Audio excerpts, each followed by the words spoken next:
मुझसे एक बच्चे ने पूछा कि सर मैं पढ़ाई करते करते ना थक जाता हूं और फिर मेरा मन नहीं करता पढ़ाई करने का। 2 घंटे करता हूं या मैक्सिमम कई बार 1 ही घंटे पढ़ाई होती है, उसके बाद मन ही नहीं करता बिल्कुल पढ़ने का। फिर मैं पढ़ना छोड़ देता हूं, किताबें बंद कर देता हूं और फिर मैं खेलने कूदने में लग गया या फोन में लग गया। ठीक है, मतलब मेरा पढ़ाई उस दिन का छूट जाता है, फिर मेरा बिल्कुल मन नहीं होता। फिर मैं अपने आप को मोटिवेट करने की भी बड़ी कोशिश करता हूं, फिर बैठता हूं 15-20 मिनट ही जो है मैं कॉन्सेंट्रेट करके पढ़ पाता हूं, फिर मैं पढ़ाई से नाता तोड़ देता हूं। तो मुझे क्या करना चाहिए? और ये एक बच्चे का नहीं, ये ज्यादातर स्टूडेंट्स की अभी समस्या बनी हुई है। तो मैं क्या करूं? माय डियर स्टूडेंट्स, एक बात को अपने दिमाग में फिट कर लो, ये सभी स्टूडेंट्स के लिए बोल रहा हूं मैं, कि जब आप लोग पढ़ने बैठते हो और आपका मन नहीं करे ना, थोड़ी देर के बाद मन करे थोड़ी देर बाद कि अब उठ जाऊं, अब मेरा मन नहीं हो रहा पढ़ने का, तो खुद के दिमाग से एक क्वेश्चन पूछा करो, आपको कौन सी जॉब चाहिए? आपको लाइफ में करना क्या है? बेटा हमारे सपने होते हैं यहां इतने ऊंचे हमारे ख्वाब हैं, इतने ऊंचे हमारे सपने हैं, यहां हमारे सपने हैं और हमारे एफर्ट्स यहां हैं। मतलब तुम ये सोचते हो 1.5-2 घंटा दिन में पढ़ो और 1.5-2 घंटा पढ़ के आप सिलेक्ट कर लें किस चीज को? इस पोस्ट को। आपको यूपीएससी क्रैक करना है, आप पढ़ 2 घंटे रहे।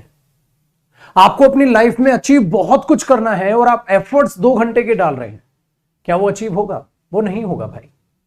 और ऐसा नहीं है ये सिर्फ आपके साथ हुआ है, आपसे पहले ये कईयों के साथ हुआ है जो इस बीमारी को समझ नहीं पाए, और समझ नहीं पाए तो उन्होंने क्या लॉस उठाना पड़ा। आज वो एक छोटी नौकरी पर हैं और अब उनसे कोई पूछो क्या आप ये छोटी जॉब करके खुश हैं? कहते नहीं यार, अब ऐसा लग रहा है काश उस टाइम पे और मेहनत कर ली होती, हमें समझ आता था, हम पढ़ भी लेते थे, बट यार मैं 2 घंटे बाद ना उठ जाता था, काश उस टाइम पे हमने पढ़ाई कर ली होती। उनके दिमाग में अब ये क्वेश्चन है। तो यही आप अपने आप से अभी ये क्वेश्चन कर लो, बिकॉज अभी आपके पास समय है, ये समय वापस नहीं आना। एक बार ये निकल गया तो फिर उनकी जगह ही तुम हो गए, कोई छोटी मोटी नौकरी पे लगे होगे और इस दिन ये सोच रहे होगे यार मैं इस नौकरी के लायक नहीं था, मैं तो और बेहतर कर सकता था, मैं और अच्छा कर सकता था। अरे उस टाइम पे मैंने यूपीएससी का सपना देखा था, उस टाइम पे मैंने बैंकिंग जॉब्स के सपने देखे थे, मैं सोचा था कि एसबीआई पीओ निकालूंगा, सोचा था सीजीएल निकालूंगा, सोचा था ये फला फला जॉब करूंगा, और आज कर क्या रहा हूं? आज ये कर रहा हूं। और उस टाइम पे आप बहुत पछता रहे होगे। सो अपने दिमाग में एक बात फिट कर लो, जितनी बड़ी गोल होगी उतने बड़े एफर्ट्स भी मांगे जाएंगे आपसे। ये लाइफ स्ट्रगल का दूसरा नाम है। और लाइफ ये नहीं कि तुम्हारे साथ अच्छा करे और दूसरों के साथ बुरा, लाइफ सबके साथ एक समान है। जो जितने बड़े एफर्ट्स करेगा वो उतनी बड़ी गोल अचीव करेगा।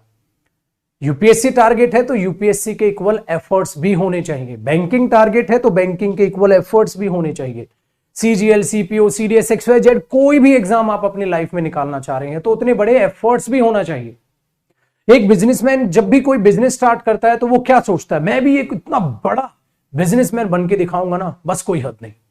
अगर वो उतने बड़े एफर्ट्स वाकई में लगा लेता है तो वो बनता है। अगर सिर्फ सपने सजाता है तो बेटा वो कुछ नहीं बन पाता। तो आप देख लो, आपको सिर्फ सपने सजाने हैं या आपको बनना भी है? अपने आप से क्वेश्चन पूछो, अपने आप से ही सवाल करने लग जाओगे ना तो आपको जवाब भी अपने आप से ही मिलने स्टार्ट हो जाएंगे। जब भी आप थके पढ़ते पढ़ते तो अपने आप से सिर्फ एक सवाल करें, मुझे क्या बनना है? वो लिखकर सामने लगा ले, भाई मुझे ये जॉब चाहिए, मुझे ये बनना है। क्या उसके लिए 2 घंटे की स्टडी इनफ है या नहीं है? नहीं है तो बेटा वापसी बैठ जा पढ़ने। फिर तुम्हें किसी टाइम टेबल की जरूरत नहीं पड़ेगी पढ़ने के लिए, क्योंकि पढ़ने के अलावा तुम्हारे पास फिर कोई काम ही नहीं होगा। टाइम टेबल वो बनाते हैं जिन्हें खेलने के लिए भी टाइम निकालना होता है। कहता 2 घंटे मैथ्स पढ़ूंगा, 2 घंटे इंग्लिश पढ़ूंगा। क्यों भाई?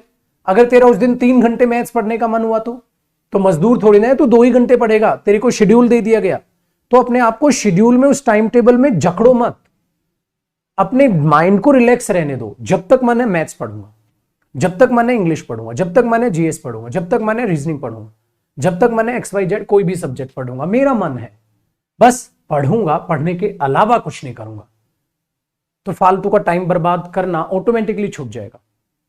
आपको टाइम टेबल की जरूरत बिल्कुल नहीं है बनाने की। टाइम टेबल बनाना है, मेरे से सुन लो, सिंपल से, जो सब्जेक्ट वीक है उसको उतना ज्यादा ही पढ़ो, जो जितना वीक है उसको उतना ज्यादा पढ़ो, जो एग्जाम में ज्यादा वेटेज रखता है उसको ज्यादा पढ़ो। ये 2 एफर्ट्स रखो बस। जो ज्यादा वीक है सब्जेक्ट उसको ज्यादा पढ़ो, और जो एग्जाम में ज्यादा मार्क्स की वेटेज रखता है उसको ज्यादा पढ़ो। आज का दौर यह है कि जितना आप सोच भी नहीं सकते उससे कई गुना मेहनत दूसरे स्टूडेंट्स करने लग रहे हैं। तो अपने दिमाग में बैठा लो, जब तुम रेस्ट कर रहे हो तो कोई पढ़ रहा है, और वो भी तुम्हारे साथ ही एग्जाम देगा। तो जब तुम्हारे एफर्ट्स उसके एफर्ट्स से कम रहेंगे तो हाउ इज दैट पॉसिबल कि आप एग्जाम निकालोगे? इम्पॉसिबल है।